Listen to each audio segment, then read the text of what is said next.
led to this. Unsurprisingly, there are numerous Easter eggs and references to other Star Wars stories peppered throughout the Clone Wars 7th season premiere titled The Bad Batch. And I'm here today to share with you the most interesting ones the episode has to offer, with 7 tiny details you may have missed in the Clone Wars Season 7, Episode 1. Before we begin the video, a big thanks to today's sponsor, Audible.com. For those of you who don't know, Audible is my favorite resource for Star Wars material. I love that all of the books in the Star Wars library are fully scored with sound effects and everything. It makes it the most immersive Star Wars novel experience out there. Audible has everything from A-list comedy routines to fully casted audio dramas like Dooku Jedi Lost.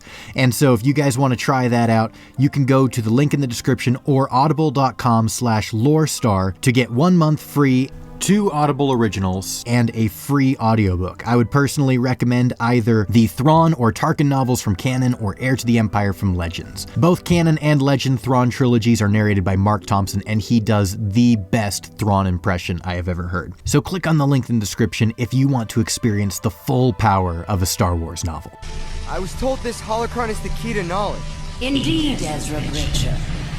And do you know what knowledge is? Tell me. Knowledge is power.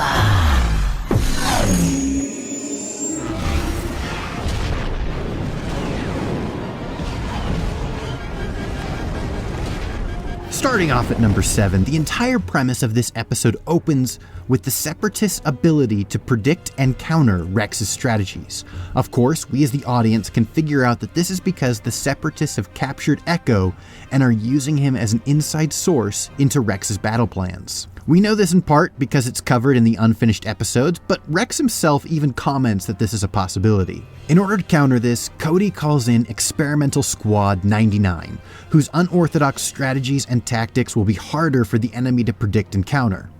The show emphasizes this in both overt and discreet ways.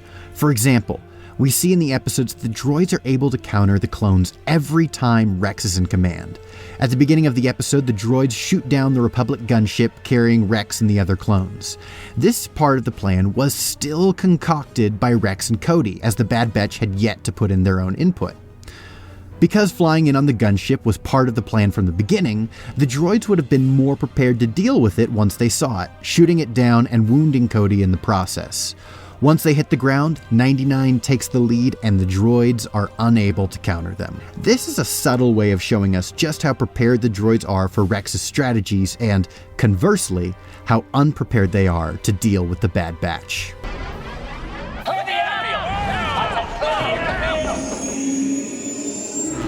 The time has come. Execute Order 66. Moving on to number 6, we know that the Clone Wars ends with the execution of Order 66, and this saw both Rex and Cody separated on opposite sides of that betrayal. Presumably up until that point, the two have been close friends and brothers. Tragically, however, we know that their story doesn't end that way. In the opening of the episode, there's a scene between Rex and Cody where Rex voices his suspicions that Echo may still be alive. And there are subtle decisions in the camera angles and positioning of the characters that foreshadows their future dissonance. In this scene, Rex tells Cody of a theory that seems far-fetched and, frankly, slightly insane. And Cody dismisses the idea entirely, instead telling Rex to focus on that which is directly in front of him. The entire conversation could have been substituted for the existence of the inhibitor chip, and it would have likely played out in the exact same way. But what's really interesting is the way that they are positioned. Rex is sitting down, hunched over, while Cody stands upright and at attention. The camera angles show us from Rex's perspective as Cody towers over him, and the camera makes Rex look small, making us think of him as someone being ignored and marginalized. Cody ignores Rex's instincts that we, the audience, know to be correct. And he tells him to stop clinging to the impossible and get focused on the task at hand. Further adding to this feeling of being written off, this is the first time I can remember in the series, at least as far as I can tell, where I am really reminded that Cody actually outranks Rex. Up until this point, they have really treated each other as equals, but here, that seems to thin a little bit. even if it was still done gently. This whole scene seems to be a foreshadowing of their loyalties post-66, showing us that Rex is willing to follow his hunches, even if it means looking crazy, and yet Cody will only see what is directly in front of him. I didn't betray my Jedi. We all have a choice. We have to go now.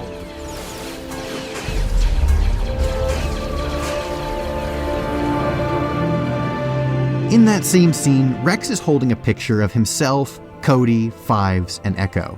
He references how hard it is to accept the losses of soldiers under their command, and Cody responds sympathetically, saying that regular folk don't understand. And this is drawing a clear distinction between clones and non-clones, with the implication that clones are not regular people. Of course, this choice of words is very important, as it sets up an interaction between these clones and the Bad Batch, as Crosshair says, "We don't normally work with regs," referring to regular clones. The choice of the word regular occurring twice in the episode is almost certainly intentional, and seems to be there to challenge our idea of what is regular, emphasizing the opening motivational, embrace others for their differences, for that makes you whole. Now, Jesse initially takes offense at being called a reg, but the situation is diffused by Hunter. But what I find especially interesting about that whole interaction is the way the Bad Batch views other clones. As we saw emphasized in Season 1, Episode 1 of the Clone Wars, titled Ambush, although it's not Episode 1 if you watch in chronological order. While the clones may share the same DNA, they are each unique, and the Jedi can see this and are willing to take the time to get to know the clones individually and encourage their own individuality, even if most people beyond the Jedi never take the time to notice. And yet here, we have another batch of clones who are so unique that some of them cannot see, or perhaps in the past have been unwilling to see, the uniqueness of regular, unmutated clones. There's not much to look at here, sir. We all share the same face. In the Force, very different each one of you are. And what George and I tried to do in Clone Wars was bring a sense of individuality to these clone troopers. They started painting their armor uniquely, and they started to take on different attitudes and personalities. CT-6116 is one of the several reoccurring clones in the 501st. Nicknamed Kix, he is easily recognizable by the medic symbol on his pauldron and his head tattoo.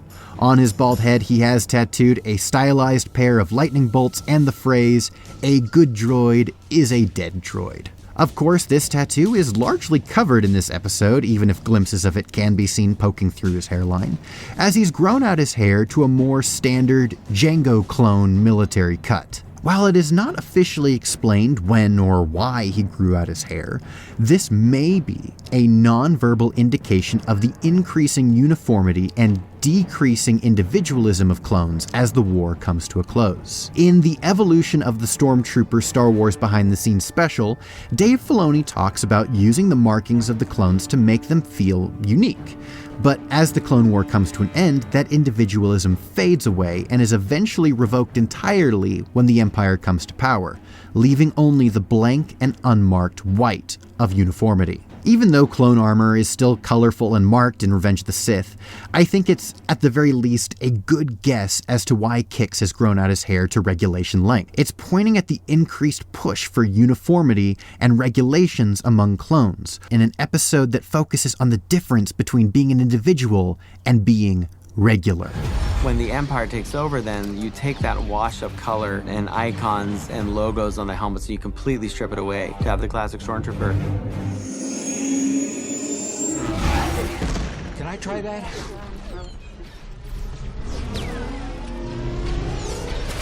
In the Bad Batch's first firefight, each member of the squad takes aim with their own personal weapon. Crosshair snipes with a 773 Fire Puncher, which is a sniper rifle we've seen in Star Wars Rebels, and Wrecker simply walks onto the battlefield carrying a ripped-off door from the LAAT.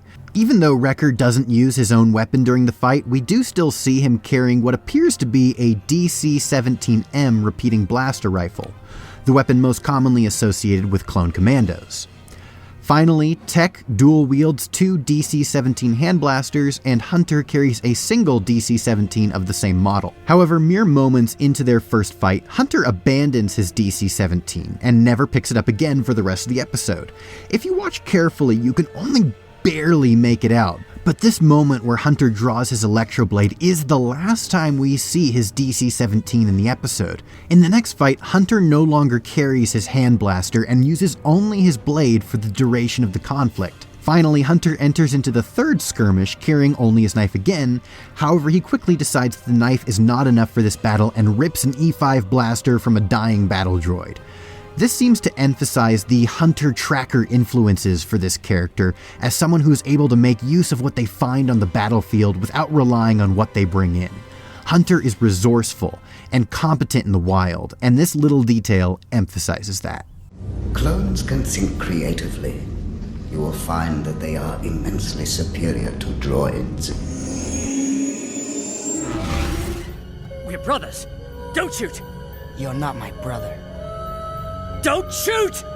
Popularized in the Clone Wars saga and carried forward into other media, the clones famously refer to each other as brothers.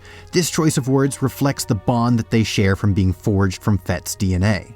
But not only does this denote their genetic resemblance, but it's also a comment on the deep bond they share as brothers in arms. Worth noting in this episode is when Hunter addresses the others as fellas rather than brothers. And sure, this may be nothing, and if they had called each other brothers somewhere else in the episode, I would have written it off entirely.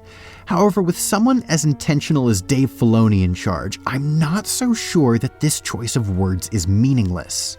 If that's the case, it would serve to emphasize how the uniqueness of the Bad Batchers keeps them from seeing the more nuanced individuality of the regs. This detail isn't really something I thought you likely missed, but more something I thought you may have noticed and hoped you could share your thoughts on. Either it's simply a word they put in there without any thought, or it's a subtle detail to show us just how non-standard the Bad Batch is. So tell me what you think. So, why aren't we sticking to the original plan? I'll never understand how you can simplify these battles into some kind of game. Inside the Republic bunker where Rex and Cody had their first talk, there's a poster on the wall for Space Battles, and the subtitle is Enormous Corellian Star Destroyers. While I initially thought that the poster inside Squad 99's ship denoted their unique revelry in the war, it seems that I was wrong in this observation, as this poster is very similar to the one found in the Bad Batch's ship. Speaking of 99's poster, with the episode now out, I was able to make out more of what was actually written on the poster. As far as I can make out, the poster reads Military History Monthly with the subtitle Geonosis, The Last Battle.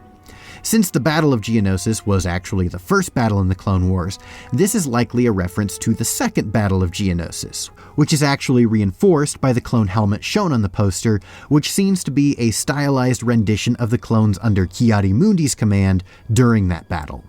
An interesting fact here, a couple weeks ago, Disney released a playlist titled Clone Wars 20 Essential Episodes, which consolidated episodes that they believed were important for us to remember for Season 7. The list included obvious entries like Ahsoka's departure from the Jedi Order and key episodes from the Mandalorian arc, but it also included several other episodes, particularly involving the rise of Fives and Echo. And since Fives is already confirmed dead, many of you correctly assumed that these episodes were there to reintroduce us to Echo and prepare us for his return.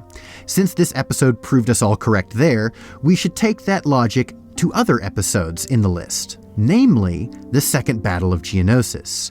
Of the 20 episodes on the list, 4 of them were dedicated to the Second Battle of Geonosis, which focused on a factory on the planet which was producing indestructible tanks. The arc also builds the relationship between Ahsoka and Barriss and the Geonosian hive mind subplot. Honestly, I initially thought that these episodes were there to contextualize Barriss Offee's betrayal in the Jedi bombing arc. With this poster, though, I'm not so sure.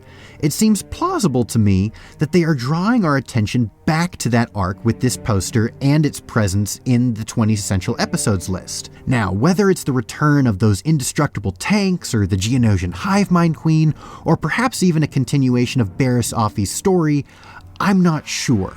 Many fans have speculated about what became of Barriss after she was arrested for the Jedi Temple bombing, some having even suggested that she may have been inducted into the Inquisitor program.